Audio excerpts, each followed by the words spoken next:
아라항 삼마 삼부토 바가와 푸땅 바가완땅 아비와데미.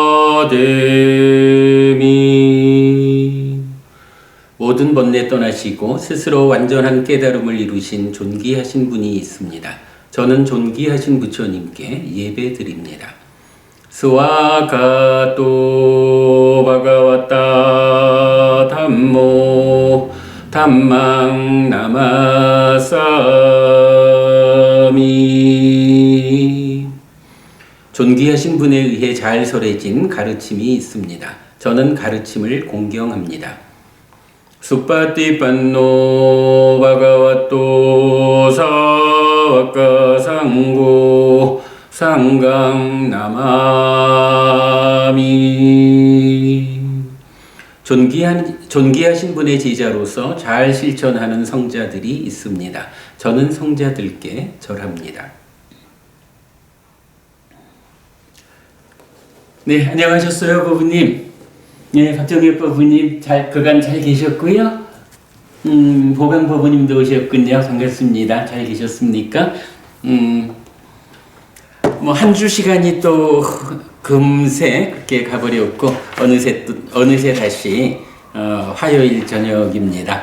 네, 우리가 불교 입문 1 소유하고자 하는 자를 위한 가르침, 이 책을 출판을 했고요. 기왕이면 법우님들을 위한 서비스, 제가 책을 좀 읽어드리면서 보충 설명을 하는 그런 시간을 가지고 있습니다. 네, 오늘 그래도 그간 한 서너 번 쭉 좀 필요한 과정을 거쳤습니다.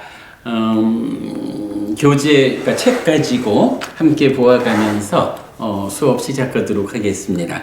자, 지난주 차제설법을 말씀드렸어요. 순서대로의 가르침. 그 가르침의 마지막에 가면 58쪽에 이런 그림이 하나 있는데, 이 그림이 불교를 포괄적으로 설명하는 아주 중요한 그림이다. 그래서 오늘 간단하게 좀 설명하고 넘어가겠다 말씀드렸습니다. 네, 그림에 대한 이야기 잠시 하겠습니다.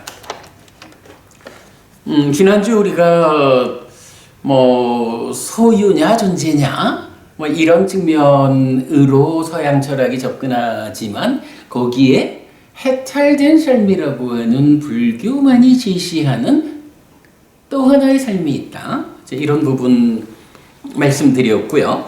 그랬을 때 이제 소유의 삶에서 존재의 삶으로 올라가는 과정, 그리고 존재의 삶에서 이 삶의 불완전함을 바로 보아서 벗어나는, 그래서 해탈된 삶을 실현하는 그 과정을 좀 그림으로 그려봤는데요. 맞지마니까야 85번 보디왕자경하고 56번 상류다의 11번 전법륜경으로 두 개형 경을 좀 묶어가지고 이러한 과정을 설명해 봤습니다.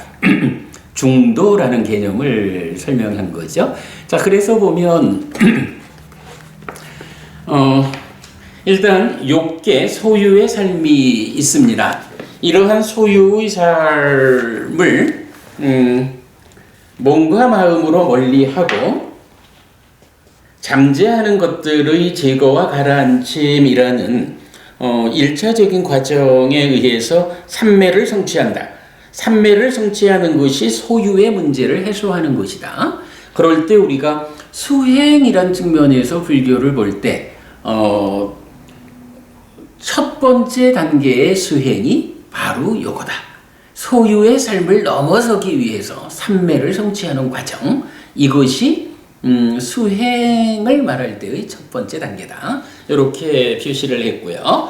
그런가 하면 그러니까 색계와 무색계라고 하는 존재의 삶이 있습니다. 이제 불교 수행의 본래의 자리, 목적이다라고 하면 소유라고 하는 낮은 삶의 문제를 극복하는 거는 그저 뭐 과정의 문제고 전제되는 것이다.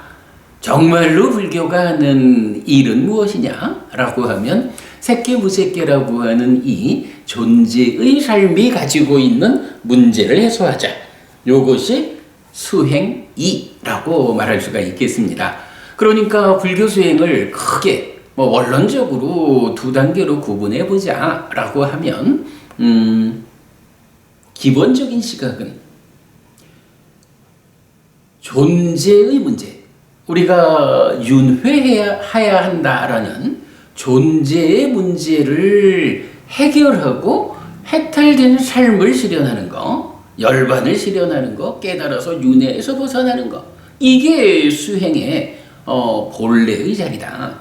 그러나 분명한 거 하나는 지난주에도 말씀드렸지만 이런 존재의 문제를 해결하기 위해서는 소유가 존재를 덧씌우고 있는 욕계라고 하는 낮은 삶에 내가 있으면서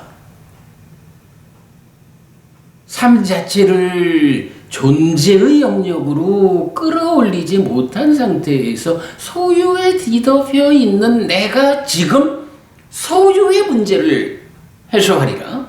그 문제를 해결하고 깨달아서 윤회에서 벗어나리라. 부처님에 의하면 이게 안 되는 거예요. 그래서 우리가 소유냐 존재냐 이런 구분을 하는 것이 기본적으로 존재에 수반되는 문제를 해소하고 깨닫자 라고 하려면 존재를 덧씌우고 있는 소유라는 문제를 1차적으로 해소해야 되는 거죠. 소유라고 하는 이 낮은 삶의 문제를 일단 벗겨내야. 그래서 제가 지난주에도 존재를 오롯이 드러내는 삶 이런 표현을 했습니다만은 존재가 오롯이 드러나야 그때 비로소 이 존재에 대해서는 이런 문제가 있구나 라고 문제를 직시하게 되고 그때 어떤 방법으로 존재의 문제를 해소하고 해탈된 삶을 실현할까? 깨달아서 윤회에서 벗어날까? 이런 과정이 가능하다는 거죠. 요 그림이 바로 그 부분을 말해주고 있어요. 그래서 수행 1번은 욕계, 소유의 삶이라는 이 낮은 삶을 극복하고 존재를 드러내는 이 과정인데 우리가 현재 욕계 중생이기 때문에 욕계 중생이 존재를 드러내는 방법이 무엇냐라고 하니 삼매다. 삼매를 성취해서 초선, 제2선, 제3선, 제4선 이런 바른 삼매의 성취 상태로 올라서야 그때 비로소 존재에 수반되는 문제를 해소하고 깨달을 수 있다. 이게 불교 공부를 보는 기본적인 시각, 수행이란 무엇이냐? 라고 말할 때 이걸 벗어나서는 사실은 깨달음으로 가는 수행, 부처님을 뒤따르는 수행이라는 것은 접근할 수가 없다. 사실 그 과정에서 여러 가지 표현을 통해서 삼매 없이 깨닫는다 이런 어떤 방법이 지시되기는 하지만 최소한 니까야 부처님 살아서 직접 설한 가르침에 의해서는 삼매 없이는 깨달음으로 못 간다. 존재의 문제를 해소하자라고 하면서 존재를 드러내지 못하고는 방법이 없다. 일단 존재를 덧씌우고 있는 소유의 문제를 해소해야 한다. 이거를 털어내야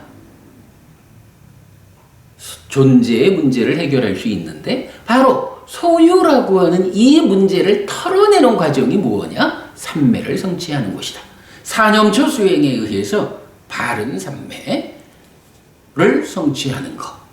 이것이 불교 수행의 첫 번째 단계고 그러한 첫 번째 수행의 성과로 삼매에 들면 그 삼매 위에서 어떤 방법으로 존재의 문제를 해소하고 깨달을 것인가 하는 것이 두 번째 수행의 과정에서 설명되는 것이다. 네, 이렇게 이해를 하시면 되겠어요. 이 그림. 자, 그리고 나면 이제 여기서 중요한 한 가지 또 관점이 나오죠.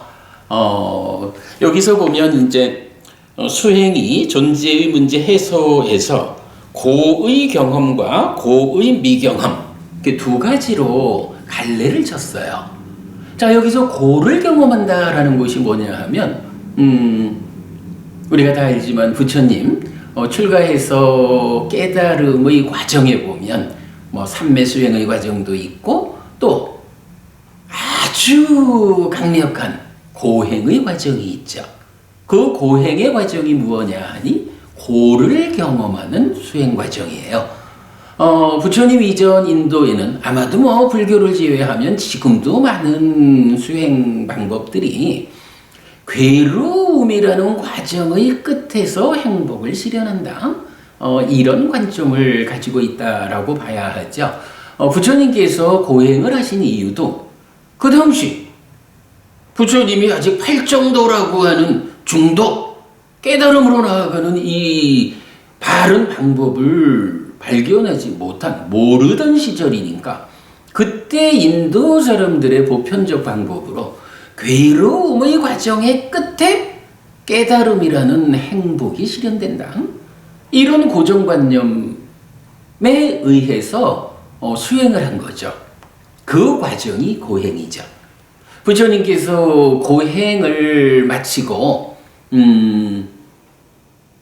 방향을 바꿀 때 그때 뭐라 하나요? 고행이라는 이 수행 방법은 깨달음으로 이끄는 길이 아니다. 이렇게 부처님이 선언하잖아요.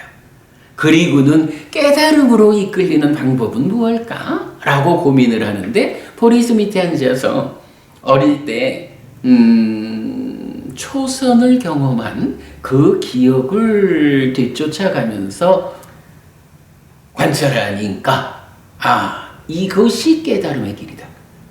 그럴 때 부처님이 아주 곤란에 처하죠. 저는 늘 가장 극적인 장면이다.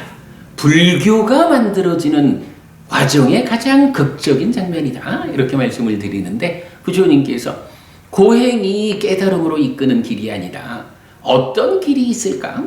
라고 보리수 밑에서 딱 찾아낸 방법이 어릴 때 경험했던 초선의 기억. 그래서 이렇게 삼매를 닦는 방법이 깨달음으로 가는 것이다. 여기서 바른 삼매라는 개념 우리가 뒤에도 공부하기로 하고요. 그랬을 때 한 가지 문제에 봉착하는 거예요. 분명히 부처님도 그때까지의 고정관념에 의해서 괴로움의 과정 그 끝에 행복이 있다. 이렇게 관념이 만들어져 있는데 초선이라고 하는 이 과정이 깨달음의 길이다라고 생각은 되는데 문제는 그 과정이 행복이에요. 그 과정이 행복이니까 여기서 부딪히죠. 깨달음이라고 하는 이 행복은 괴로움의 과정을 통해서 얻어져야 하는 곳인데 내가 발견한 이 길이 그 길인 것 같은데 문제는 행복의 길이다. 어찌할까?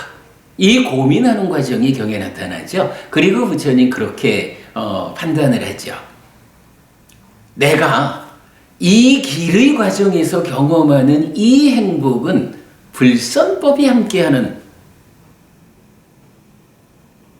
행복이 아니다. 내가 이러한 행복을 두려워할 이유가 없다.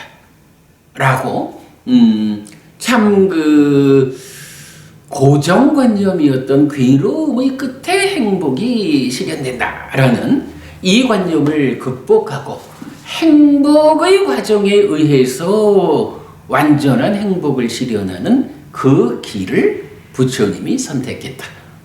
이게 이제 불교가 다른 종교와 차별되는 가장 중요한 개념이죠. 불교 수행이 이렇게 봐야 하죠. 그래서 저는 그렇게 표현하잖아요. 사람들은 불교에 대해서 좀 이제 어긋나는 질문을 하기도 하는데 저는 그렇게 말을 합니다. 행복으로 더 큰 행복을 일구는 수행이 불교 수행이다. 이게 이제 뭐 우리가 앞으로 자주 보게 되지만 개발된 느낌이라고 하는 호흡에 집중한다. 그래서 내가 호흡에 잘 집중이 되면서부터 환희, 희열, 진정, 행복이라는 개발된 느낌의 향상이 따르면서 행복한 자의 마음은 삼매에 든다라고 해서 삼매에 드는 과정 자체를 행복으로, 그리고 삼매 위에서도 이러한 행복 위에서 벗어남의 과정을 실천해서 깨달음으로 가는 이런 부분을 불교 수행은 지시하고 있다. 여러분, 이 표현 참 멋지죠? 행복으로 더 큰 행복을 일구는 수행 방법이 불교 수행이다. 예, 바로 이제 요 그림에서 그 부분을 설명하고 있는 거예요. 부처님은 스승이 없었기 때문에 이런 괴로움을 경험하는 고행이라는 과정을 한동안 실행을 했지요. 그러나 그것이 길이 아니다라고 버리고 이제 괴로움을 경험하지 않는 수행법으로의 중도, 팔정도의 실천이라고 하는 새로운 길을 찾아서 실천해서 지화견 바른 깨달음을 성취했다. 요게 이제 부처님의 깨달음의 과정이거든요. 그러면 우리는 어떻게 하느냐? 부처님께서는 당신은 스승이 없었기 때문에 괴로움의 과정을 가보고 그 끝에 버려야 했지만, 이제 스승인 부처님, 내가 길을 보았는데 나의 제자들에게 굳이 깨달음으로 이끌지 못하는 그 길을 너희들도 가라라고 말할 이유가 없지요. 그러니까 부처님은 제자들한테는 고행이라는 이 과정을 이끌지 않죠. 오직 고의 미경험, 고를 경험하지 않는 행복으로 더 큰 행복을 일구는 팔정도의 실천 중도라는 하나의 길을 제자들을 위해서 부처님은 가르치고 있다. 그 부분입니다. 그래서 제가 이제 여기다가 그림에다 그렇게 표현했죠. 행복으로 더 큰 행복을 일구는 수행, 중도, 팔정도의 실천. 이게 불교 수행이다. 중도, 소유와 고행의 중간길이 아니다. 1. 넘어섰기 때문에 소유에 접근하지 않고 2. 고의 경험을 배제하였기 때문에 고행에 접근하지 않는 것. 요건 무슨 표현이냐 하면 우리 전법륜경에서 보면 이제 부처님이 양극단에 접근하지 않는, 그러니까 양끝에 접근하지 않는 이런 말씀을 하시잖아요. 그런 중도다. 그래서 이제 보통 사람들은 이게 소유적인 삶과 고행이라는 두 가지 삶의 중간길, 이렇게 이제 중도를 이해하는 경우가 많은데 그렇지 않은 거죠. 이 그림이 정말 중요한 이유가 바로 이걸 말하는 거예요. 중도라는 개념은 첫 번째로 수행 1번 소유라고 하는 소유를 넘어서서 존재에 올라섰기 때문에 소유적인 삶에 접근하지 않는 거예요. 그러고 이러한 수행 1이죠. 그리고 존재의 삶에 올랐을 때 존재의 문제를 해소하는 수행 2번에서 두 가지 길이 있죠. 한 가지 길은 고행이고 한 가지 길은 중도, 팔정도예요. 그런데 고행이라는 이 길은 부처님이 끝까지, 그 길에 끝까지 가봤지만 깨달음으로 이어지질 않아요. 그러니까 부처님이 존재의 문제를 해소하는 이 과정에서 고행이라는 길로 접근하지 않았다.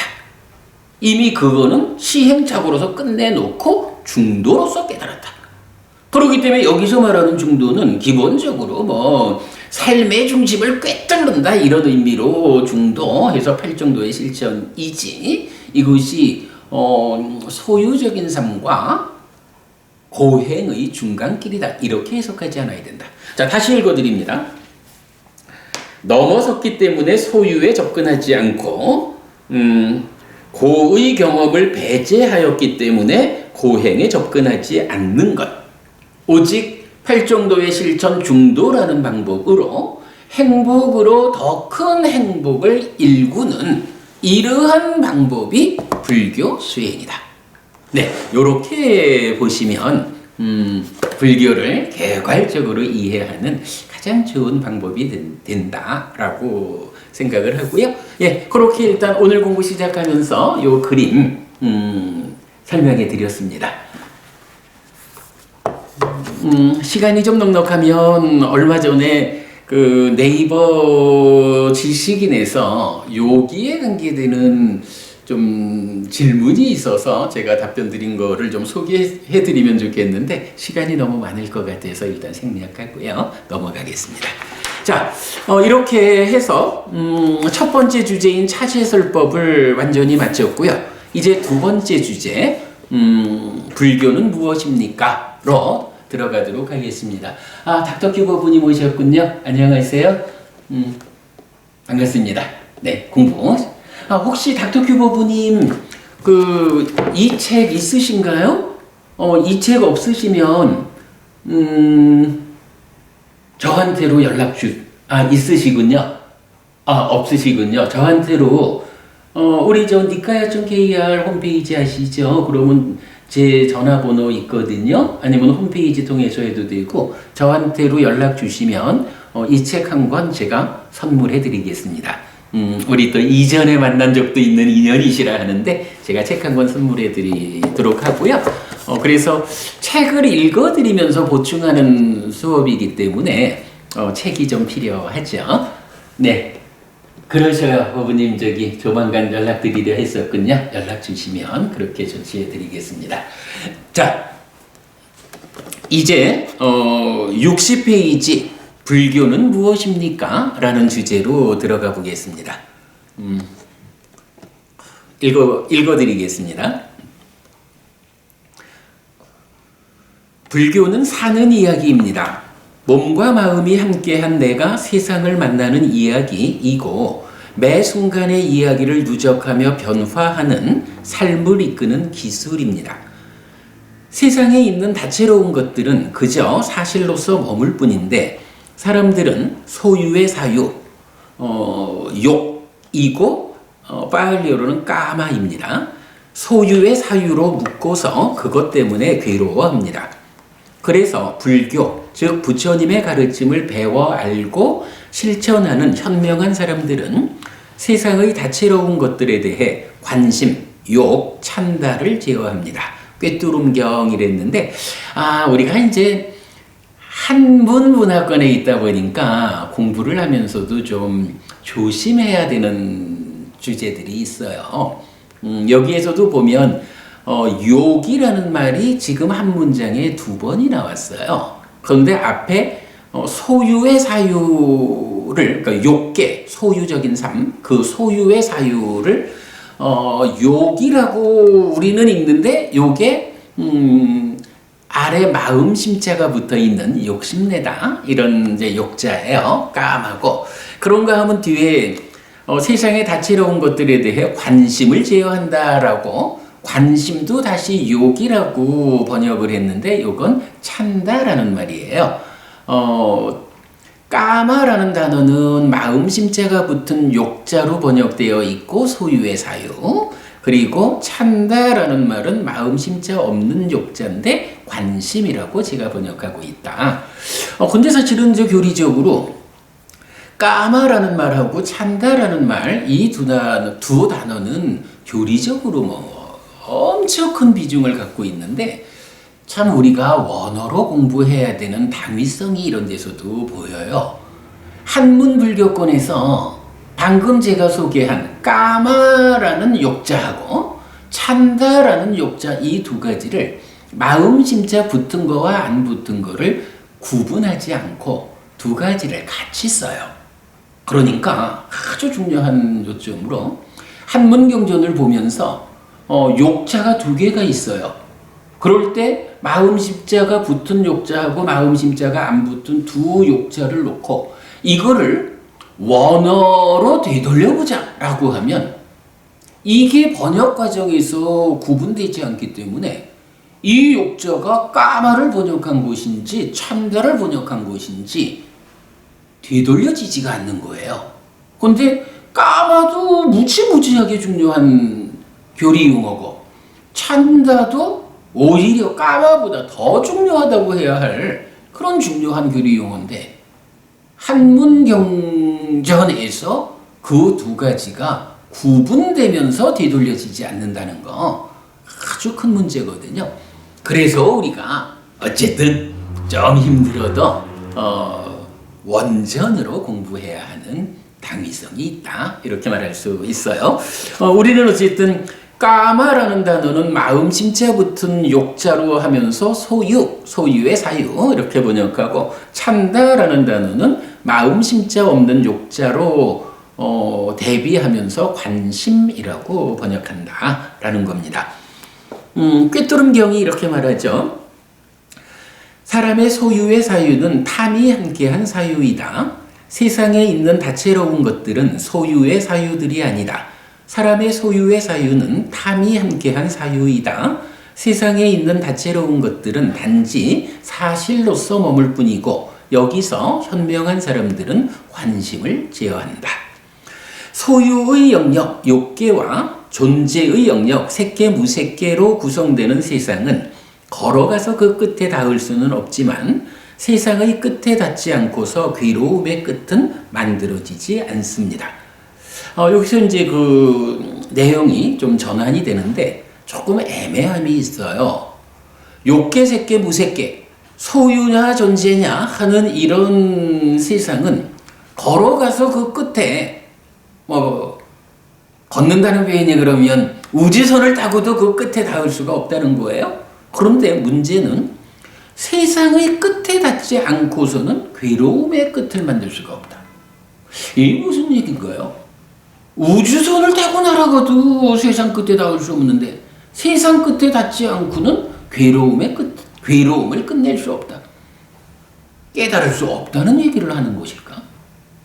우리가 이제 주로 이제 불교 인문 2권에서 이제 해석하고 있는데, 세상이라는 것을 두 가지 관점에서 부처님은 설명합니다. 그 이야기 일단 뒤에 보기로 하고, 이렇게 물질적으로 접근되는 세상은 그 끝에 갈 수 없지만, 우리 삶의 질적인 측면, 괴롭다라고 하는 중생의 삶에는 그 끝에 닿아서 넘어설 수 있다. 이렇게 이제 세상을 두 가지로 설명하고, 그래서 우리가 완전한 고멸을 실현할 수 있다. 뒤에 보도록 하겠습니다. 사람은 소유의 영역에 속합니다. 소유의 영역, 즉 욕계는 지옥, 축생, 악귀, 인간, 천상으로 구성되는데, 사람들이 살아가는 세상은 그 가운데 천상, 즉 하늘 세상의 아래쪽에 위치합니다. 그리고 존재의 영역은 소유하고자 함, 까마보가라는 용어가 있어요. 소유하고자 함에 따르는 삶의 문제가 해소된 더 높은 하늘 세상입니다. 즉 천상은 욕계에 속한 하늘과 존재의 영역으로 구성됩니다. 이때 소유의 영역에서 소유하고자 함, 까마보가를 동력으로 살아가는 자를 소유하고자 하는 자, 까마보기라고 합니다. 자, 여기에서 이제 이 책의 제목에 해당하는 중심 주제가 나타났어요. 기본적으로 욕계 중생은, 욕계는 지옥, 축생, 악귀, 인간, 욕계, 하늘 이렇게 구성되잖아요. 이러한 소유적인 삶의 영역, 욕계라는 것을 대표하는 용어가 까마보가라는 단어가 있는 거예요. 저는 이거를 이제 소유하고자 함 이렇게 번역을 했는데요. 그러지 않겠어요? 소유의 영역, 욕계라는 이 세상은 어쨌든 내 거 해야겠어. 좋은 거는 내 거 해야 돼. 요런 소유하고자 하는 마음 상태를 동력으로 살아가는 질적 수준의 삶이다. 세상이다. 이렇게 설명이 되는 거죠. 이렇게 이제 그 까마보가 소유하고자 함이라는 삶의 동력, 결국은 우리를 욕계 중생으로 묶어두는 문제거리, 요것에 대해서 이제 빨리의 이제 문법으로 까마보가에서 A를 E로, 그러니까 I 이 장음으로 바꿔주면 이게 그것을 가진 자 이런 말이 돼요. 그래서 까마보기라고 쓰면 소유하고자 함을 가진 자 이런 말이 되거든요. 그러니까 우리말로 표현을 하면 소유하고자 하는 자. 예, 까마보기라는 단어를 제가 소유하고자 하는 자로 번역한 그런 문법적 내용입니다.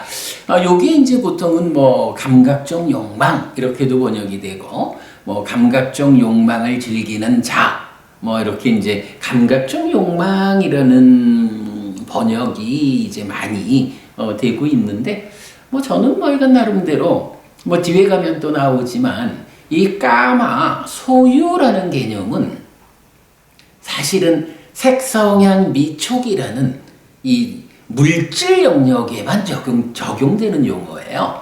그런데 우리가 감각한다, 인식한다라고 하는 이때는 색성향 미촉 법이라고 하는, 그죠? 안이비설신의로 색성향 미촉 법을 육내입처로 육외입처를 감각해서 인식하는 이렇게 그 감각의 영역이 물질 영역 아닌 것도 담고 있기 때문에 감각적 욕망이라고 하는 것이 적절한 해석일까? 라고 이제 문제를 좀 제기해 봤고요. 그 가운데 이거는 소유적인 삶, 욕계 중생을 특징적으로 나타내는 소유하고자 함을 의미하는 것이다.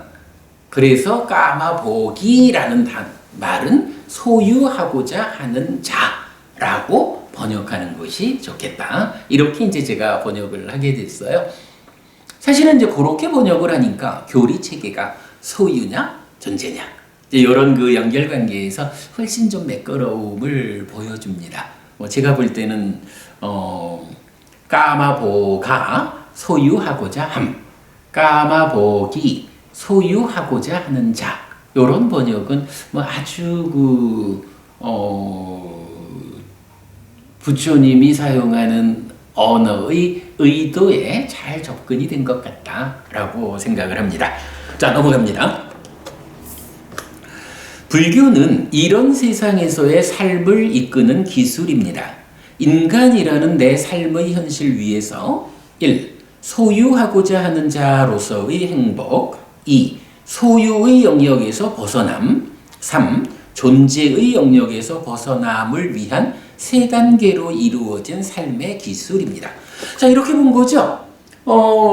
중생의 삶의 영역이 소유냐 존재냐 이렇게 두 단계로 있단 말입니다. 존재를 오롯이 드러낸 삶이냐 소유가 더 씌워진 낮은 삶이냐. 자, 이럴 때 불교가 무엇 하는 가르침일까? 라고 말하니 일단은 내 서 있는 자리를 보자는 거죠. 내가 누군가요? 내가 지금 욕계 중생에 속하는 인간이거든요. 불교 신자가 되었다라는 데에서 첫 번째로 할 일은 어쨌든 내가 지금 나의 자리에서 행복해야죠. 그러니까 불교는 첫 번째로는 소유하고자 하는 자인 지금 나 자체로서의 행복을 이끄는 가르침이다. 그리고 두 번째는 그런데 문제는 이 소유의 영역이라는 것이 여기서 행복을 아무리 쫓아가 봐야 자체가 낮아. 그러니 소유의 영역을 극복하고 넘어서야 한다. 그래야 더 큰 행복으로 나아간다. 그래서 불교는 두 번째로 말하자면 소유의 영역을 벗어나기 위한 가르침이다. 그리고 나면 이제 존재를 오롯이 드러낸 높은 영역으로 올라섰다라고 하면 그러나 그 새끼 무새끼라는 존재의 삶이 완성된 삶이 아니다. 거기에도 문제가 있다. 물론 뭐 가장 바탕에는 역시 생로병사라는 윤회하는 이 문제가 끝까지 남아있죠.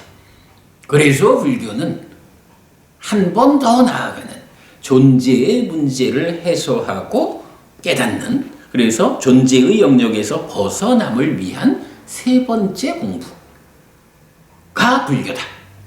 여러분, 이런 표현 괜찮죠? 불교가 불교가 무엇입니까? 라고 하니 욕계, 색계, 무색계 또는 소유의 삶, 존재의 삶이라는 중생의 세상에서 이런 세상에서 나의 삶을 이끄는 기술이 불교입니다. 근데 그 기술을 잘 들여다보니까 이게 세 단계로 구성이 되는군요. 하나는 현재 내가 서 있는 이 자리에서 내가 행복해야 한다. 그 일을 이끄는 가르침이다. 두 번째는 그러나 그 행복이 너무 낮은 행복이어서 내가 좀 더 높은 행복으로 올라가야겠다 해서 소유의 삶에서 벗어나는 공부가 불교다. 그리고 세 번째로는 그렇게 해서 소유를 넘어서 존재를 드러냈다 해도 이 존재의 삶 또한 아직도 괴로움의 영역에 있다. 그래서 존재의 삶의 문제를 해소하고 깨달아서 일체의 괴로움이 소멸한 완전한 행복을 실현하는, 여기까지 가는 것이 불교다. 소유냐 존재냐 이런 중생의 영역에 수반되는 모든 문제를 해소하는 그것이 불교인데 세 단계의 기술로 이루어져 있다. 멋지지요? 여러분, 이런 표현은 불교 우리 이렇게 이해를 하면 좋겠습니다. 자, 넘어갑니다. 이때 소유의 영역과 존재의 영역에서 살아가는 존재를 중생, 파을리어로는 사따라고 합니다. S-A-T-T-A, 사따. 중생이라고 하는데 사따는 매달린, 붙어있는, 의존하는의 의미를 가집니다. 세상에 매달린, 붙어있는, 의존하는 나라는 존재를 의미한다고 하겠습니다. 한편 마음은 중생으로의 삶에서는 몸을 떠나지 못하는데 몸과 마음의 서로 조건됨. 그렇다면 중생이란 말은 근본적으로는 마음이 몸에 매달린, 붙어있는, 의존하는 상태를 지시한다고 하겠습니다. 자, 이렇게 그 소유, 존재, 이 영역에서 살아가는 나를 중생, 사따라고 부르는데, 사따라는 이 말의 단어적 원래 의미가 매달린, 붙어있는, 의존하는 이런 의미라는 거예요. 그래서 보니까 중생이 누구냐? 세상에서 내가 세상을 만나는 이러한 삶의 과정으로 묶여있는 존재다. 그러니 이것이 사따라는 말로 중생이라고 나타내는 것은 세상에 매달려 있다, 세상에 붙어 있다, 세상에 의존하는 나라는 존재가 중생이다. 이렇게 이제 1차적으로 말할 수가 있는데, 요거를 이런 나와 세상의 관계로 보면 내가 세상에 묶여 있는 거예요.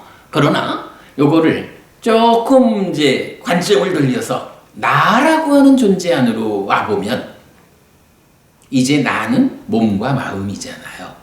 이때 뭐 서로 조건되는 거니까 서로 몸도 마음도 서로의 조건 관계인데, 요거 아무래도 몸은 한평생을 살고 눈에 보이는 이런 좀 거친 것이라면 마음은 윤회에서 벗어날 때까지 오래 살고 보이지 않는 어떤 특성이 있는 미세함, 뭐 이런 관계죠.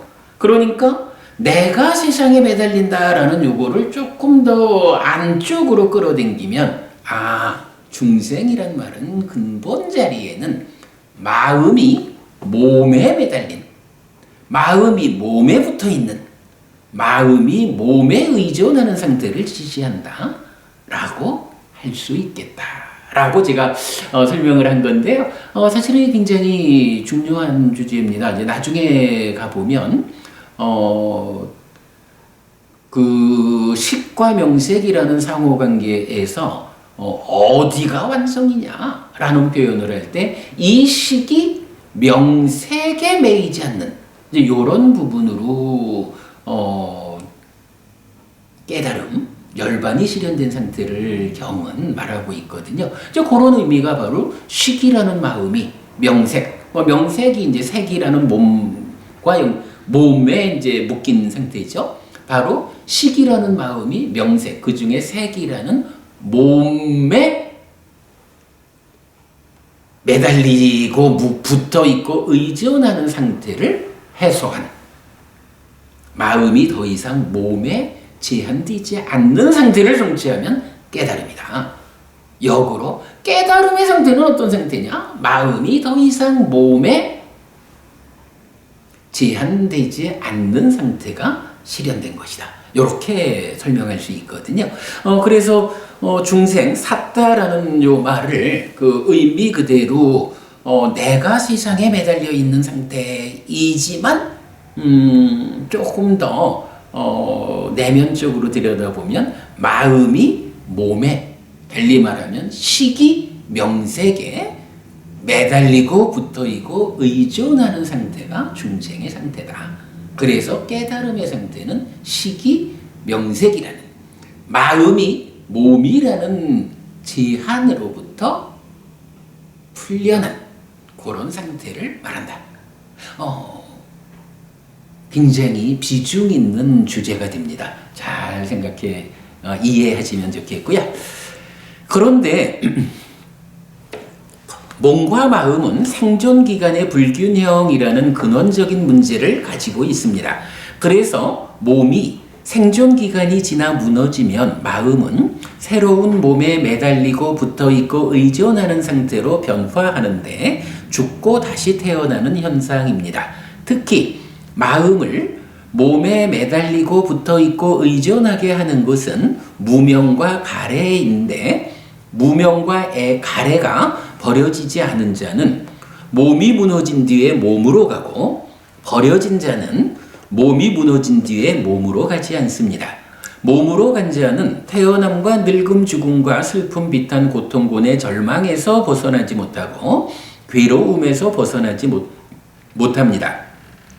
그러나 몸으로 가지 않은 자는 태어남과 늙음 죽음과 슬픔 비탄 고통곤의 절망에서 벗어나고 괴로움에서 벗어납니다.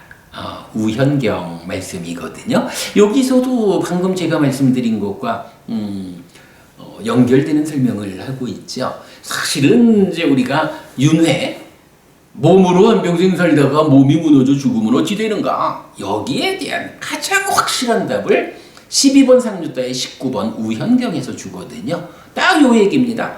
무명과 애가 버려지지 않은 자는 몸이 무너진 뒤에 몸으로 간다. 마음이 몸으로 가서 새로운 몸과 함께 마음이 몸에 매달린 중생의 삶을 산다. 이렇게 말해주는 거예요. 그러면 어떤 일이 있느냐? 태어남과 늙음 죽음과 슬픔 비탄 고통곤의 절망에서 벗어나지 못한다. 괴로움에서 벗어나지 못한다. 이렇게 말하고요. 무명과 가래가 버려지면 어떻게 되나요? 무명과 가래가 버려진 상태, 이제 아라한이 된 상태잖아요. 아라한으로 해탈된 삶을 살다가 이제 몸이 무너져 죽으면 이 식은 마음은 더 이상 몸으로 가지 않는다. 몸이라고 하는 제한에서 벗어난다. 더 이상 몸에 매달리고 붙어있고 의존하는 상태로 가지 않는다. 다시 태어나지 않게 된 거죠. 다시 태어나지 않으니까 늙음 죽음과 슬픔 비탄 고통곤의 절망에서 벗어난다. 괴로움에서 벗어난다. 요런 설명을 우현경이 해주거든요. 제가 여간 삶을 설명하면서 가장 많이 인용하는 부분이 이 부분 같아요. 무명과 가래가 버려지지 않으면 몸이 무너진 뒤에 몸으로 간다. 다시 몸과 함께 몸에 매달린 상태 중생이 된다. 태어난다. 그러나 무명과 가래가 버려지면 몸이 무너져 죽은 뒤에 몸으로 가지 않는다.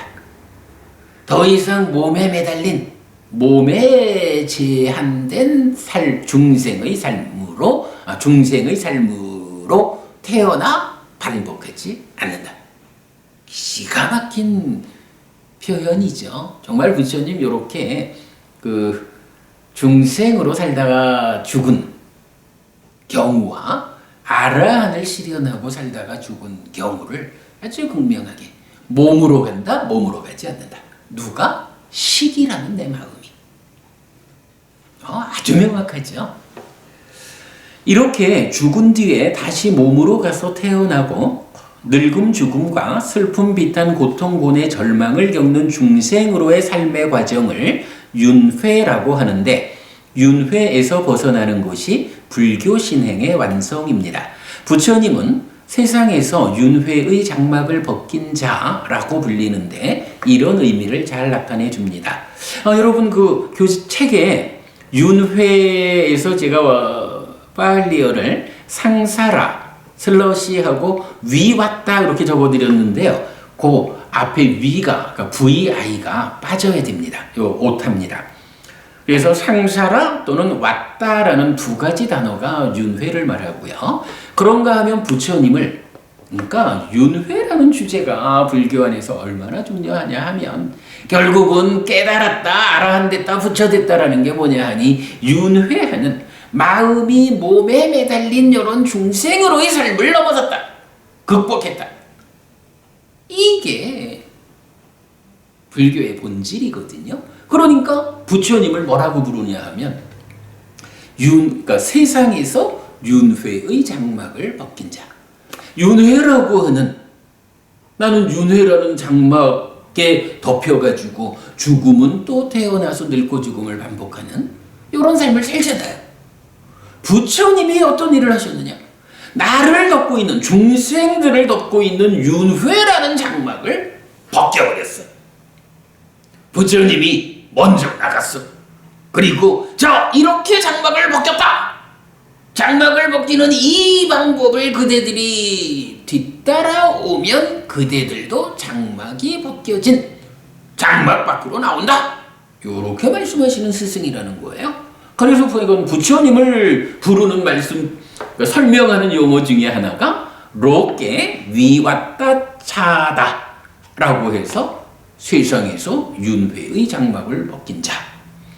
이건 이렇게 위왔다라고 하면 이제 왔다가 윤회고 차다라는 말이 이제 장막, 덮개 이런 말이거든요. 그러니까 커버로 번역되는 말이죠. 그러니까 왔다 차다, 윤회의 장막을 분리하다, 벗겼다 이런 의미인데 제가 그 앞에 왔다라고 상사라 왔다 적어야 되는데 깜빡하고 왔다라고 적었어요. 그 부분 수정해 주시고요. 요 내용, 세상에서 윤회의 장막을 벗긴 자라는 이 용어는 32상경에서 대표적으로 여러 번 나타납니다. 한편 무명과 가래의 해소를 통해 윤회에서 벗어나기 위한 노력의 과정을 범행, 브라흐마짜리야이라고 하고, 이런 노력으로 사는 자를 범행을 실천하는 자, 브라흐마짜리라고 합니다. 불교가 무엇냐? 라는 이 주제를 말하면서 결국은 우리가 살아가는 중생 세상이 욕계와 색계, 무색계, 달리 말하면 소유의 삶과 존재의 삶, 이렇게 구성되어 있다. 그리고 불교는 이런 중생으로의 삶의 문제를 해소하는 세 단계의 공부 과정이다. 이렇게 이제 말씀을 드렸고, 그런 가운데 여러분 오늘 아주 특별하죠? 중생이 무엇냐? 내가 세상에 매달리고 붙어있고 의존하는 상태, 이렇게 말하면 되지만 좀 더 내밀하게 말을 하자면 마음이 몸에 매달린 붙어있는 의존하는 상태를 중생이라고 한다. 그래서 살아있는 동안에 무명과 가래의 문제를 완전히 해소하지 못하면 몸이 무너진 뒤에 몸으로 가서 중생으로의 삶을 반복한다. 마음이 다시 몸에 매달리는 것. 살아있는 동안 무명과 가래의 문제를 해소하면, 즉 아라함되면 몸이 무너진 뒤에 몸으로 가지 않는다. 더 이상 마음이 몸에 매달리고 붙어있고 의존하는 상태, 몸에 제한된 상태로 가지 않는다. 해탈된 삶이다. 이런 구분을 보았고, 이때 이제 윤회라는 이제 표현, 상사라 왔다. 그리고 부처님이 세상에서 윤회의 장막을 벗긴 자, 롭게 미왔다 차다 라고 불리는 데까지를 보았어요. 그리고 마지막에 이제 실제로 우리한테 관심 있는 부분이죠. 그렇다면 우리가 이렇게 까마복이 소유하고자 하는 자로서 행복해야 하는 당위성을 넘어서서 내가 어떻게 이런 소유의 삶을 넘어서고 다시 존재의 문제까지도 해소해서 깨달을까? 이렇게 삶을 향상해가는 과정을 우리가 또 관심을 가져야 되죠. 그럴 때 중요한 용어가 또 하나 나타난 거죠. 이런 삶을 더 높은 곳으로 이끌고 깨달음으로 나아가리라. 이러한 노력의 삶을 살아가는 과정을 범행, 브라흐마짜리야라고 부른다. 그리고 그런 범행을 실천하는 자라는 말이 브라흐마짜리라는 용어가 있다. 그러면요, 불교는 무엇입니까? 라는 이 주제에서 첫 번째 우리가 까마복이 소유하고자 하는 자라는 욕계 중생으로의 삶을 사는 사람들에 대한 단어를 이제 하나 보았고요. 두 번째로는 까마복이로서 만족할 수 없다. 더 높아지리라 라고 하는 브라흐마짜리 범행을 실천하는 자라는 두 가지 불교 신자의 삶의 과정, 삶의 방법, 이런 분류를 이 자리에서 보았습니다. 자, 불교는 무엇입니까? 라고 할 때 이렇게 간략하게 좀 설명해 보았고요. 자, 그런가 하면 불교가 이렇게 세 단계로 삶을 향상해 가는 기술이다 라고 할 때, 그러면 어떤 방법으로 그런 일을 할까?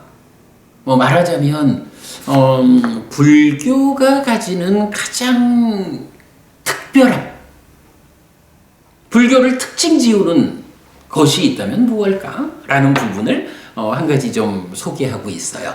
자, 한 페이지를 넘어가면 이제 62페이지가 됩니다. 62페이지에서 여러분 잘 아시는 내용이 됩니다만은 자력 종교인 불교 해서 자주법주라는 주제를 정리했습니다. 같이 보겠습니다.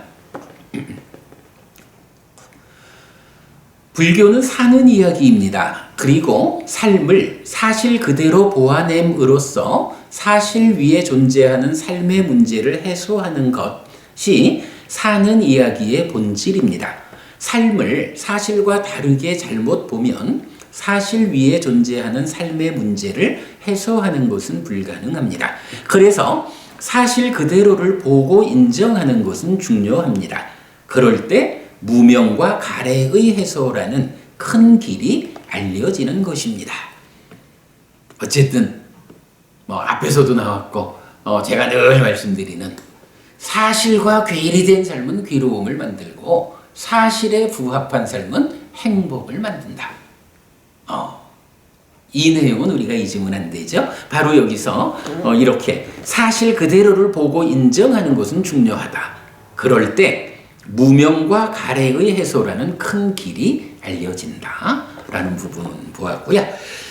이런 사실 위에서 무명과 가래의 해소를 통해 윤회에서 벗어나는 과정으로의 범행, 브라흐마짜리야는 자신의 노력만큼 성과를 냅니다.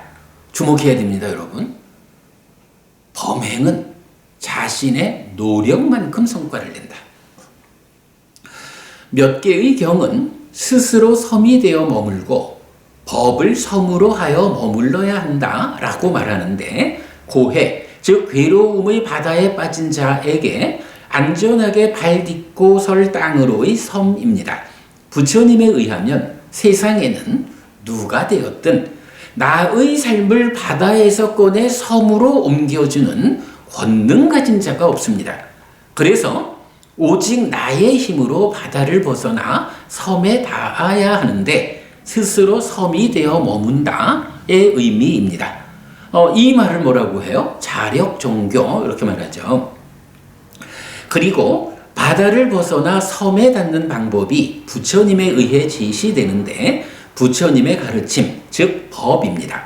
그래서 법이 지시하는 길을 따라야 바다를 벗어나 섬에 닿을 수 있는데 법을 섬으로 하여 머물러야 한다의 의미입니다. 자주 법주, 스스로 섬이 되어라. 바다에 빠져서 내가 허우적대고 있을 때 저쪽에 안전한 섬이 있다. 이거 어떻게 저 안전한 섬으로 갈 거냐? 내가 가야 된다. 누구 권능 가진 자가 있어서 너는 참 이쁘지, 내가 데려다 줄게 라고 끄집어 올려서 옮겨놔 주지 않는다. 그런데 내가 스스로의 힘으로 가야 되는데 어떤 방법으로 갈 것인가? 만약에 섬은 저기 있는데 내가 열심히 헤엄치기를 저쪽 방향으로 헤엄친다면 나는 과연 안전한 섬에 닿을 것인가? 이 측면에서 나의 노력에 앞서서 사실은 또 필요한 게 뭐냐 하면 안전한 곳 저 섬으로 그 방향으로 나를 이끄는 길이 필요하다? 방법이 필요하다. 이게 뭔가요? 정등각, 완전한 깨달음을 성취한 부처님이 안내하는 완전한 가르침이라는 법이라고 불리는 것이 있어서 그 법이 지시하는 그 길로 갈 때 안전한 섬에 닿는다. 이것이 스스로 섬이 되어라, 법으로서 섬을 삼아라, 자주 법주라는 교리의 의미죠. 이때 섬으로 번역한 빨리 단어는 디파인데 램프, 등이라는 의미하고 아일랜드, 섬의 두 가지 의미를 가집니다. 그래서 이 단어를 섬으로 해석하여 자주 법주라고 번역하는데, 여기 이제 테라와다에서 일반적으로 해석하는 방법이죠. 근데 중국에서는 이 단어를 등으로 해석해서 자등명, 법등명이라고 번역하였습니다. 아마 불교 신자 쳐놓고 자등명, 법등명 못 들어본 사람이야 있을까요? 그 자등명, 법등명이 무슨 의미냐? 바로 스스로 등이 되어 밝혀라, 법으로서 등을 삼아 밝혀라, 이렇게 이제 번역된 거지만 이제 테라와다적인 해석으로는 자주 법주, 스스로 섬이 되어야 한다, 법으로서 섬을 삼아야 한다, 법의 안내를 받아서 그 섬으로 방향을 잡고 거기에 스스로의 노력으로 가야 한다. 누구도 나 대신 나를 끄집어 올려서 섬에 놓아주지 않는다. 예, 이런 부분이죠. 이게 제가 볼 때는 불교가 뭐냐? 라고 말한, 잠시 앞에 말씀드린 그런 주제를 가장 특징적으로 드러내주는, 불교를 가장 특징적으로 표현하는 방법이 자주법주라고 저는 이해하고 있어요. 그래서 불교는 무엇인가? 라는 주제에서 자력 종교인 불교 자주법주를 소개하고 있고요. 자주법주는 자력 종교로서의 불교를 설명하는 비중 큰 가르침입니다. 이 가르침을 포함하는 경들을 정리하였는데 몇 가지 형태로 나타납니다. 이랬는데 그 넘어가기 전에요. 사실은 이제 이 교재에서도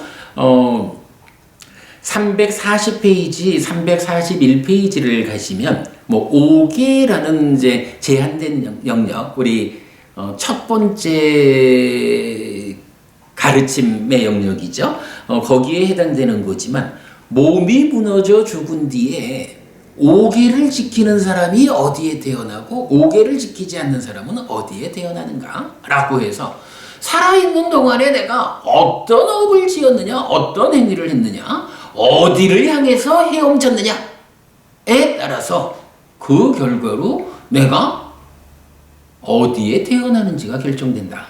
라고 5계의 의미를 설명하고 있어요. 또한 마찬가지로 5계를 잘 지니고 산 사람은 마치 운반되듯 천상에 놓인다. 5계를 실천하지 않는 사람은 마치 운반되듯 지옥에 놓인다. 라고 해서 내가 죽은 다음에 어디에 태어날까 하는 것을 결정하는 것이 누구 권능 가진 자의 의도가 아니라 내가 한평생 어떻게 살았는가? 나는 어떤 행위로서 한평생을 살아왔을까? 이것이 결정한다. 라는 것을 말해주거든요. 시간이 좀 넉넉하면 제가 이번 오늘 수업 준비를 하다 보니까 2013년도에 해피설법회 부산법회를 시작했는데 그 1주차 수업에서 왜 근본 가르침인가? 라는 주제로 제가 강의를 했어요. 그 강의에서 오늘 이 자주법주, 자력종교 부분을 참 잘 설명해냈는데 나중에 제가 정정진 김혜란 법우님께서 그 당시에 참 애써 우리 공부를 이제 도와주신 분인데 그분께서 그걸 다 녹취를 해가지고 올려주신 게 우리 카페에 있거든요. 제가 그거 나중에 소개해드리겠습니다. 자, 어쨌든 이런 부분을 그냥 간략하게 좀 설명해 보자면, 이런 표를 한 장 만들 수가 있어요. 자, 표는 어떻게 되어 있냐 하면, 불교와 유일신 종교의 비교라고 해서, 유일신 종교와 불교가 구분되기를 불교는 자력 종교인데 유일신 종교는 타력 종교예요.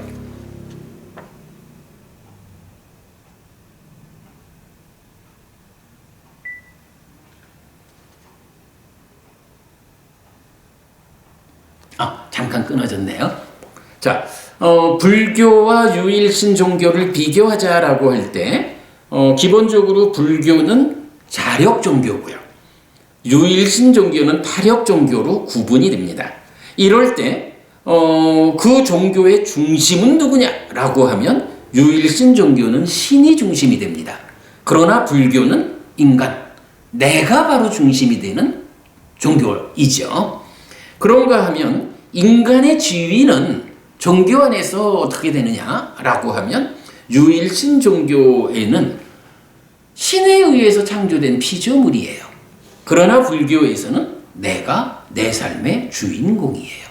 내가 주인공이어서 내 삶의 문제를 해소하고 깨달음으로 나아가는 이런 부분 비중 있게 봐야 되죠. 그런 가운데 그러면 이제 그 삶의 문제를 해결하자. 내가 어떻게 하면 괴롭지 않고 행복할 수 있을까? 라는 삶의 문제의 해결에 대해서는 유일신 종교는 신의 권능에 의지해요. 참으로 창조주 하나님이신 그분의 권능에 의해서 내가 구원받기를 바랍니다. 이렇게 신의 권능에 의지한 종교가 설명이 되죠. 그러나 불교는 신의 권능, 창조주 그런 개념이 없다. 그러면 무엇이 내 삶의 문제를 해결하느냐? 바로 행위가 가지는 과와 보의 법칙성. 내가 어떤 행위를, 업을 지으면 거기에는 과와 보라고 하는 결과, 경험이 뒤따른다. 이것이 법칙성을 가지고 있다. 부처님은 어떤 행위에 어떤 과와 보가 따르는지 그 법칙성을 발견하고 확인해서 알려주는 분이다. 이렇게 보는 거죠. 보통 말하는 어빈과보 이런 개념이고요. 그런가 하면 이제 그 방법은 삶의 문제를 해결하는 방법은 무엇냐라고 하면 유일신 종교는 기도라는 방법으로 접근을 하죠. 그러나 불교에서는 어떻게 접근하나요? 바로 지금 보는 주제죠. 자주법주. 부처님의 가르침을 이정표로 삼아서 길로 삼아서 내 스스로 그 자리로 나아가는 것. 자주법주죠. 기도라는 개념하고는 전혀 반대되는 그런 방법으로 불교는 내 삶의 문제를 해소한다. 요렇게 이제 우리가 하나의 표로 유일신 종교와 불교를 비교해 볼 수 있습니다. 그래서 제가 불교는 무엇일까라는 주제에서 불교를 가장 특징적으로 나타내는 교리, 자주, 법주 이렇게 소개하고 있는 겁니다. 네. 자, 이렇게 자력 종교인 불교를 자주법주로 설명했는데, 이제는 그 자주법주의 가르침이 경에서 어떻게 소개되고 있느냐 하는 것을 읽어드리도록 하겠습니다. 자, 63쪽입니다. 자주법주의 가르침. 아따디파 위하라타 아따사라나 안냐나 사라나 담마디파 담마사라나 안냐나 사라나. 스스로 섬이 되어 머물고 스스로 의지처가 되어 머물고 남을 의지처로 하여 머물지 말라. 법을 섬으로 하여 머물고 법을 의지처로 하여 머물고 다른 것을 의지처로 하여 머물지 말라.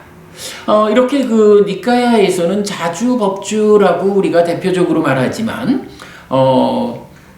스스로 섬이 되어 머물고 스스로 의지처가 되어 머물고 남을 의지처로 하여 머물지 말라. 자주라는 것이 세 단계로 설명되고 있어요. 법을 섬으로 하여 머물고 법을 의지처로 하여 머물고 다른 것을 의지처로 하여 머물지 말라. 법주 또한 이렇게 세 단계로 설명하고 있다. 이렇게 완성된 형태를 보여준다. 자, 자주법주의 가르침을 제가 좀 분석을 해봤거든요. 1. 완전한 형태. 격과 시제의 변화에 따라 다른 형태로 4번 반복이 됩니다. 첫째는 제시예요.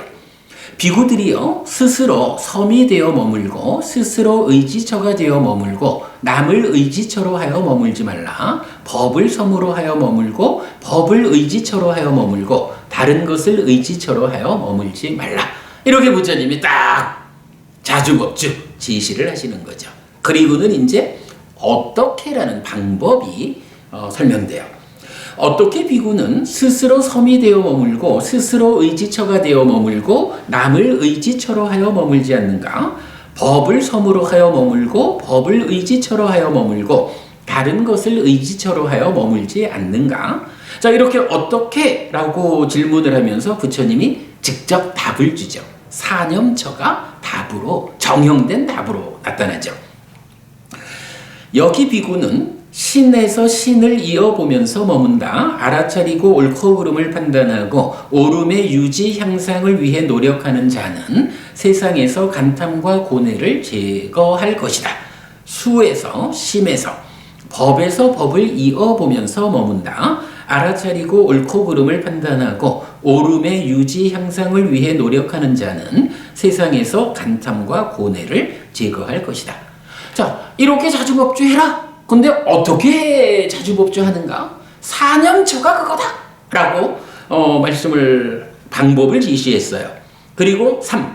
이렇게 이처럼 비구는 스스로 섬이 되어 머물고 스스로 의지처가 되어 머물고 남을 의지처로 하여 머물지 않으며 법을 섬으로 하여 머물고 법을 의지처로 하여 머물고 다른 것을 의지처로 하여 머물지 않는다. 4. 이렇게 하면 이렇게 자주법주하면 어떤 결과가 따라오는가 라는 거죠. 누구든지 지금이거나 내가 죽은 뒤에라도 스스로 섬이 되어 머물고 스스로 의지처가 되어 머물고 남을 의지처로 하여 머물지 않으며 법을 섬으로 하여 머물고 법을 의지처로 하여 머물고 다른 것을 의지처로 하여 머물지 않으면서 공부를 즐기는 비구들이 나에게 최고의 제자가 될 것이다. 자, 자주법주의 가르침이 이렇게 네 단계의 구조를 가지고 반복되어 나오면서 제시되고 방법이 제시되고 이렇게 하면 그리고 그러면 어떤 결과가 따르는지 이렇게 네 번을 반복해 가지고 자주법주를 말해주고 있거든요. 어쨌든 부처님이 자주법주해야 한다. 어떻게 자주법주해야 하느냐? 사념처를 닦는 것이, 사념처를 실천하는 것이 자주법주하는 방법이다. 이렇게 자주법주를 해야 한다. 그리고 이렇게 자주법주하면 요 표현요. 누구든지 지금이거나 내가 죽은 뒤에라도 2600년 전에 부처님이 살아계시던 시절에도 사념처를 실천하는 자주법주하는 자들 2600년이 지난 지금도 부처님이 죽은 뒤에라도 지금도 사념처를 닦아가지고 자주법주하는 그러한 제자들이 부처님께서는 그들이 나에게 최고의 제자가 될 것이다. 이런 말씀하시는 거예요. 우리가 여러분 지금도 괜찮아요. 세상 사람들이 말세가 어떻고 여러 가지로 말을 하지만 부처님한테는 그런 개념 별로 그런 개념 잘 안 나타나고요. 중요한 거는 부처님 살아계시는 동안에 설하신 그 방법을 2600년이 지난 지금이라 해도 우리가 그 방법 그대로 배워 알고 실천하기만 하면 지금도 우리가 부처님에게 최고의 제자가 될 수 있다. 멋지잖아요? 우리가 부처님 살아서 직접 설한 가르침을 공부하자. 그래서 불교를 부처님에게로 되돌리는 불사를 진행하자라고 하는 게 다 이런 이유죠.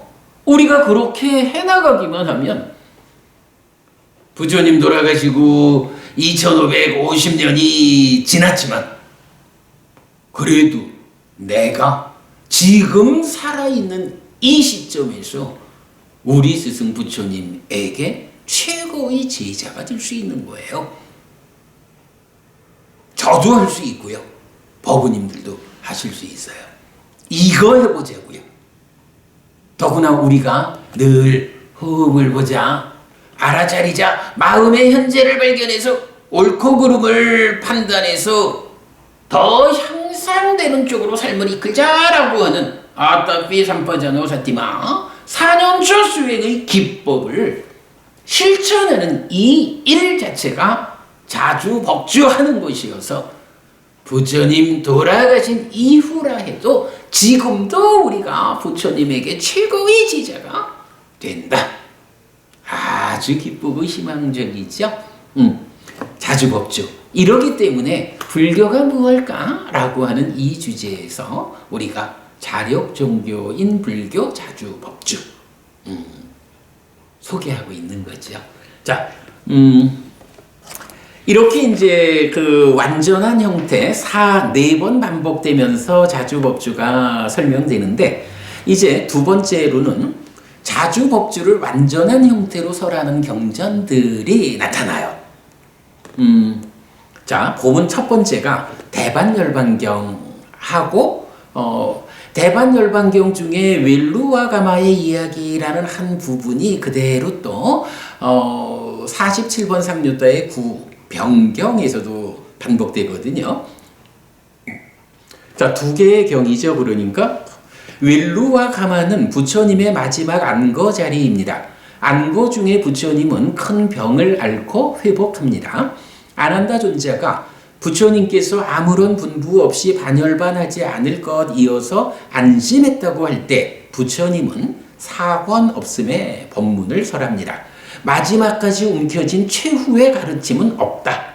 사권이라는 게 스승이 늙고 병들었을 때 제자들한테 뒷방 늙은이 취급받지 않으려면 마지막까지 자기가 아는 것 자기 가르침의 최후의 한 가지는 내 주먹 안에 가지고 있다가 죽을 때 가서 얘야 이것이 내 가르침의 정수다 하고 넘겨주는 스승의 주먹 안에 들어있는 가르침이 있다는 거예요. 요거를 사권 이렇게 표현하는데 뭐 많은 경우에 이제 그리하죠. 그런데 부처님은 아난다 존자가 부처님께서 큰 병을 앓고 계신다 해도 아무런 말씀 없이 돌아가시지는 않을 것이야 라는 생각으로 안심했다. 이러니까 나한테는 사권이 없다.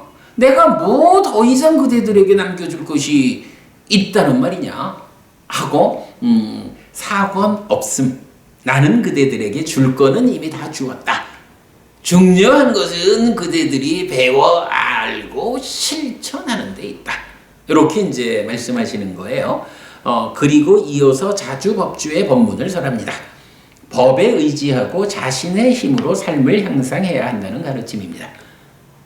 내가 가르칠 건 이미 다 가르쳤으니 이제는 그대들이 배운 대로 알아서 실천하면 내가 가르친 법이 이끄는 저 섬으로 그대들의 실천의 힘으로 간다. 내가 그대들 데려다 주는 거 아니다. 부처님 이렇게 말씀하시는 게 대반열반경하고 병경에서 나타나는 그 자주법주의 용례입니다. 자, 그 다음에 이제 두 번째 경우로는 47번 삼류타의 쭌다경입니다. 사리푸타 존자의 죽음에서 흔들리는 아난다 존자를 보호하기 위해서 부처님 설하신 경인데요. 이렇게 말씀하시죠. 아난다여, 참으로 내가 전에 사랑스럽고 마음에 드는 모든 것으로부터 헤어져야 하고 갈라져야 하고 달라져야 한다고 그처럼 말하지 않았던가? 아난다여, 그렇게 한들 여기서 무엇을 얻겠는가? 아난다여, 태어났고 누적되었고 유의이고 부서지는 법에 대해 참으로 부서지지 말라고 하면 그런 경우는 없다. 사리푸타 존자가 우리가 다 아는 얘기지만 부처님 돌아가시기 전에 먼저 죽지요. 그 부처님, 그러니까 사리푸타가 열반했다라는 말을 쭌다라는 제자가 유품을 가지고 와서 소식을 전해요. 그랬을 때 이제 쭌다와 함께 부처님을 뵈러 가서는 아난다 존자가 사리푸타 존자께서 죽었다 하고 이제 막 슬퍼하고 이제 그래 하니까 부처님께서 내가 그간 그렇게 말했잖아. 사리푸타도 죽어야 하는 것이요. 왜? 인간의 몸으로 태어났기 때문에. 인간의 몸이 물질이 가지는 한계 때문에 무너지면 죽을 수밖에 없는 것이야. 그래서 사리푸타도 죽은 거야. 그러나 우리가 오영경에서 보았죠? 사리푸타는 무명과 가래를 완전히 부수고 죽었기 때문에 이제 그는 다시 몸으로 가지 않아. 그러니 안 한다요. 그대가 사리푸타 존자 우리 선배님이 돌아가셨습니다라고 슬퍼할 일이 아니라 그대 또한 자주법주해서 사리푸타처럼 무명과 가래를 완전히 부수어가지고 그대도 몸이 무너진 뒤에 몸으로 가지 않는 해탈된 삶을 실현하는 것, 그게 중요한 것이고 그게 사리푸타를 존경하고 기리는 방법이지 그를 위해서 슬퍼하는 것이 올바른 것이 아니다. 이제 이런 말씀을 하는 경이죠. 여기서도 역시 자주법주의 가르침이 완전한 형태로 4번 반복되어서 나타나고 있고요. 자, 그 다음에 세 번째 경우는 이어지는 경입니다. 14번 우까젤라경인데요. 사리푸타 존자와 모칼라나 존자의 죽음에서 부처님의 소회를 말하는 경입니다. 비구들이요, 예를 들면 심재를 가지고 서 있는 큰 나무에서 큰 가지가 꺾어진 것과 같다. 비구들이요, 이처럼 심재를 가지고 서 있는 위대한 비구상가에서 사리푸타와 모칼라나가 완전한 열반에 든 것이다. 비구들이요, 그렇게 한들 여기서 무엇을 얻겠는가? 비구들이요, 태어났고 누적되었고 유의이고 부서지는 법에 대해 참으로 부서지지 말라고 하면 그런 경우는 없다. 자, 앞에 쫀다경에서는 사리푸타의 죽음 때문에 아난다 존자가 슬퍼할 때 아니다. 자주 법주해라. 라고 말씀을 하셨는데, 이제, 우까젤라경에서는 이제 그러니까 마하모칼라나, 목련이죠. 마하모칼라나 존자까지 이제 부처님 돌아가시기 전에 먼저 죽지요. 그랬을 때 부처님이 많은 비구들 앞에서, 우리 교단에 항상 커다란 버팀목으로 존재하던 2명의 상수 제자가 죽어서 이제 없다라는 그 소회를 드러내는 거예요. 그런데 그 소회를 드러내면서도 부처님은 역시 아난다 존자를 안내하듯이, 그러나 그들이 지금 없다라는 부분을 우리가 슬퍼한들 무어하나 무상하다라는 이 무상함의 원리에 의해서 그들이 먼저 간 것이다 라고, 그로 인해서 아파하지 않는 모습을 보여주는 거죠. 저는 사실은 이 경을 보면서 공자님하고 부처님하고가 조금 다르구나 하는 생각을 했었어요. 여러분, 공자님의 으뜸 제자가 안회라는 분이죠. 근데 그 안회가 공자님보다 먼저 죽잖아요. 젊은 나이에. 그때 공자님이 안회를 조문하는 장면이 나오잖아요. 뭐라 하나요? 공자님이 펑펑 울면서 하늘이 나를 버렸다. 안회를 먼저 데려가다니 하늘이 나를 버렸다 하면서 통곡을 한다고 나오죠. 그때 옆에서 누가, 아니 공자님께서도 스승께서도 이렇게 슬퍼합니까? 라고 지적하고 울음을 그쳤다. 뭐 이렇게 이제 그 묘사가 돼 있지요. 공자님한테 안회라는 제자가 으뜸이었고, 그가 당신보다 먼저 죽었을 때 공자님이 슬퍼하는 모습하고, 사리푸타 존자와 마하모칼라나 존자가 부처님에게 으뜸된 제자였고, 그들이 먼저 죽었을 때 부처님이 보여주는 모습하고가 참 많이 다르죠. 우리가 이제 공자님을 참 훌륭한 분, 성인으로 인류가 존경하지만, 뭐 공자님을 이렇게 정등각으로 보지는 않죠. 정등각인 부처님, 완전한 깨달음을 성취한 스승이신 부처님하고, 인류 역사의 성인으로 추앙되는 분이지만 완전한 깨달음에 미치지 못한 공자님이라는 성인과의 차이라고 말할 수 있을 것 같아요. 저는 이건 우까젤라경을 보면서 정말로 안회의 죽음을 대하는 공자님하고 두 상수 제자의 죽음을 대하는 부처님하고의 이런 차이가 있구나 하는 것을 생각했습니다. 여러분도 한번 생각해 보시고요. 자, 이렇게 이제 자주법주를 완전한 형태로 설하는 경이 3가지 에피소드에 의한 4개의 경이 있다라는 거 보실 수 있고요. 그런가 하면 제시하고 어떻게 이렇게에 이어서 4번째 이렇게 하면에서는 다른 형태가 나타나는 경이 있어요.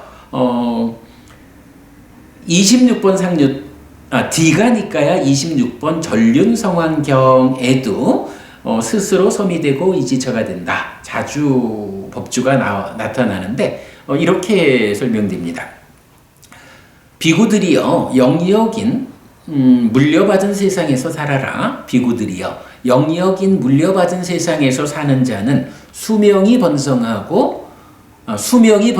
것이고 용모가 번성할 것이고 행복이 번성할 것이고 재산이 번성할 것이고 힘이 번성할 것이다. 이게 무슨 얘기냐 하면 일단 이제 1, 2, 3번 비구들이여 자주법주하라. 어떻게 하는가? 사념처를 닦는 것이다. 이렇게 자주법주를 한다 라는 1, 2, 3번은 동일하게 나왔고 4번 앞에 네 개 경은 이렇게 하면 최고의 제자가 된다. 이렇게 이제 마무리를 지어줬잖아요. 그 네 번째 이렇게 하면의 자리에서 전륜성강경은 좀 방금 읽어드린 대로 다르게 이제 설해졌다. 이런 차이지만 뭐 기본적으로 뭐 자주법주를 설하는 같은 의미의 경이다. 이렇게 보면 되겠죠. 자, 이럴 때 이제 이 경은 좀 특별하게 알려주는 것이 자, 수명이 번성하고 용모가 번성하고 행복이 번성하고 재산이 번성하고 힘이 번성한다 라고 자주법주를 하면 5가지가 좋아진다 이렇게 말을 했거든요. 이럴 때 이 5가지 중에 그러니까 여러분이 잘 봐야 돼요. 제가자들도요. 제가신자들도 이렇게 자주법주를 하면 어떻게 되느냐. 수명이 번성한다. 그러니까 장수한다라는 얘기죠. 용모가 번성한다. 뭔가요? 잘 생겨지는 거예요. 아무래도 뭐 이런 삶을 사니까 남들 보기에 와 훌륭해 이래 보이겠죠. 행복이 번성한다. 행복해지죠. 재산이 번성한다. 부자 되는 거예요. 힘이 번성한다. 건강하고 강해지는 거죠.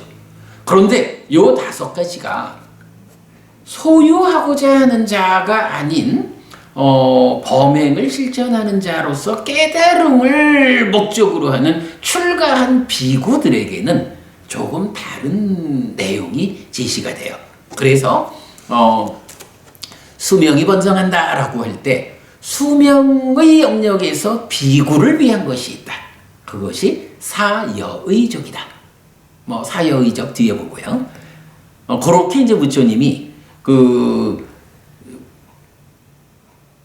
보통의 불교신자, 소유하고자 하는 자들이 사념처를 닦는 자주법주하면 장수할 거요 하는 요 부분에는 비구를 위해 비구는 사여의족을 잘 닦게 된다. 이렇게 표현하고요. 용모의 영역에서 비구를 위한 것은 계를 잘 지니게 된다. 잘 생겨지는 거요. 요 부분이 비구는 계를 잘 지는 것, 잘 지니는 것. 계를 잘 지닌다 하면 누가 봐도 와, 저 스님이 참으로 훌륭하다. 이렇게 본다는 거죠. 잘 생겨지는 거예요. 행복의 영역에서 비구를 위한 것. 소유하고자 하는 자는 무언가 원하는 것을 소유하는 일을 통해서 행복을 만들어간다 이래야겠지만 비구는 소유의 삶을 넘어서서 삼매에 드는 그래서 사삼 초선, 제2선, 제3선, 제4선이라는 4가지 바른 삼매를 성취해서 깨달음으로 이끌리는 삼매 수행을 하는 이것이 행복의 영역이다. 그래서 우리 초선부터 제4선 말하면 다 그렇게 묘사가 설명이 되잖아요. 초선은 떨침에서 생긴 희화락, 제2선은 삼매에서 생긴 희화락, 제3선은 희가 가라앉은, 그러니까 기쁨이 가라앉은 행복해서 평정과 함께하는 행복 이렇게 나오고 제4선은 행복이라고 하는 것까지 내려놓은 완전한 평정의 상태 이렇게 높은 삼매의 과정을 개발된 느낌인 행복으로 설명하고 있거든요. 그래서 행복의 영역에서 비구를 위한 거 4산 이렇게 나오고요. 재산의 영역에서 비구를 위한 거 소유하고자 하는 자들은 뭐 부자 되는 거죠. 그러나 비구들은 자비희사 사무량심을 닦아서 내 마음을 자비희사로 그대가 행복하기를 그대가 아프지 않기를 그대의 기쁨을 함께 기뻐하고 남들의 행위에 영향받아서 내가 흔들리지 않는 평정심 이런 사무량심을 닦는 것으로 자주법주하면 사무량심을 잘 닦게 된다. 사무량심을 얻게 된다. 이렇게 표현하고 있고요.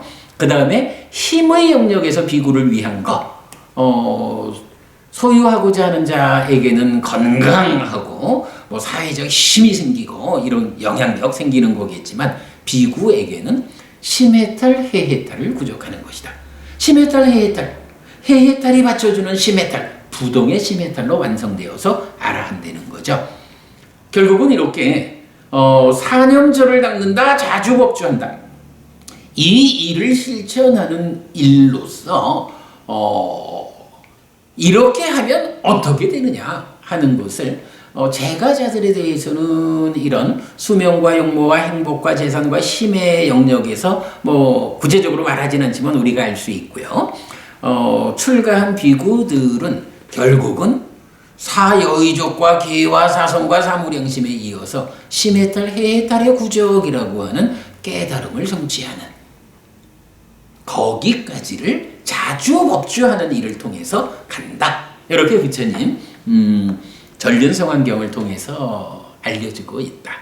자, 이제 마지막으로 4번 자주법주 이후를 설하는 경에서 22번 상류다의 43번 스스로 섬이 된 경이 있어요.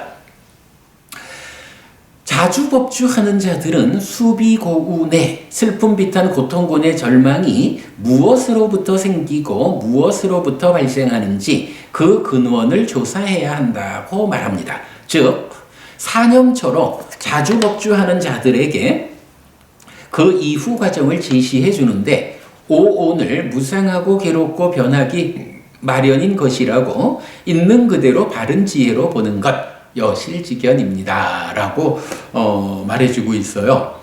방금 이제 앞에 전륜성환경에서는 자주법주해서 사념처를 닦는 일을 통해서 아라한이 되는 데까지 완성된다 말을 했지만 그거는 그 연장선상에서 거기까지 간다 이런 의미고, 지금 이제 스스로 섬이 된 경에서는 사념처로서 자주법주하는데 우리가 보통 불교 수행의 체계가 있다라고 하면서 뭐라고 하나요? 사념처, 화살표, 사마타, 위파사나 이렇게 말하잖아요.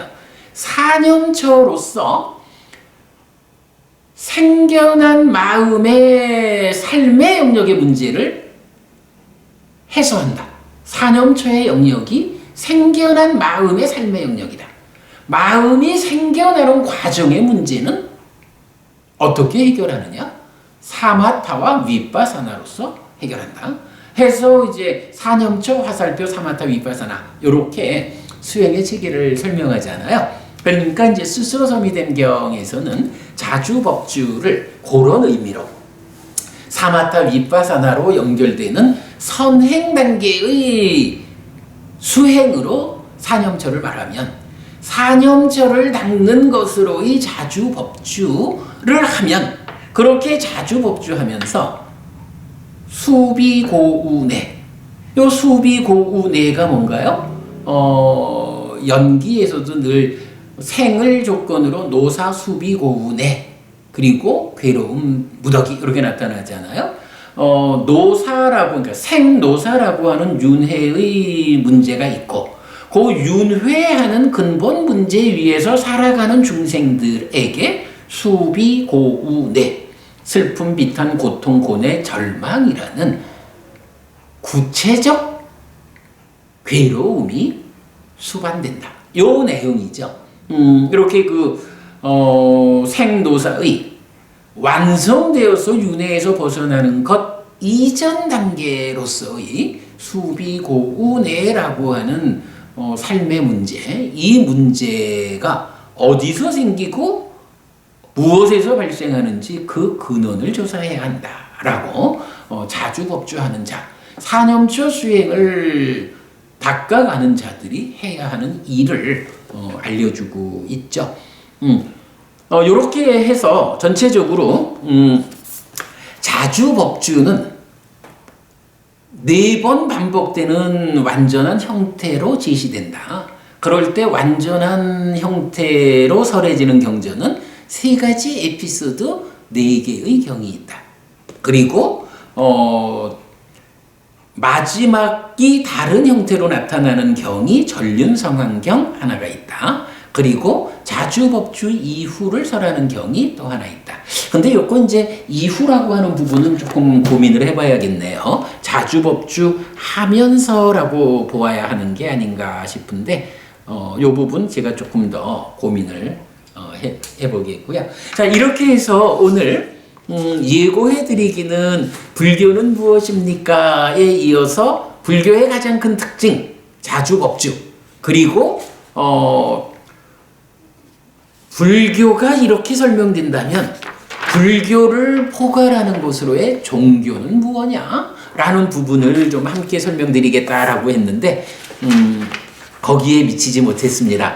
종교는 무엇입니까? 다음 주에 설명드리기로 하고요. 자, 오늘 이렇게 그 90분 수업을 마무리하도록 하겠습니다. 그래도 여러분 우리 시작하면서 중도에 대한 요 그림 본 거 부처님이 당신은 시행착오의 과정에서 고행을 했지만 제자들에게는 즐거움으로 더 큰 즐거움을, 행복으로 더 큰 행복을 일구는 외길 수행 중도 8정도를 가르쳤다 라는 부분하고 불교가 어떻게 우리의 삶의 이해 위해서 알려져야 하는가 하는 부분, 그리고 가장 큰 특징인 자주법주, 자력 종교인 불교까지를 알아보았습니다. 오늘 공부가 여러분 도움되시기 바라고요.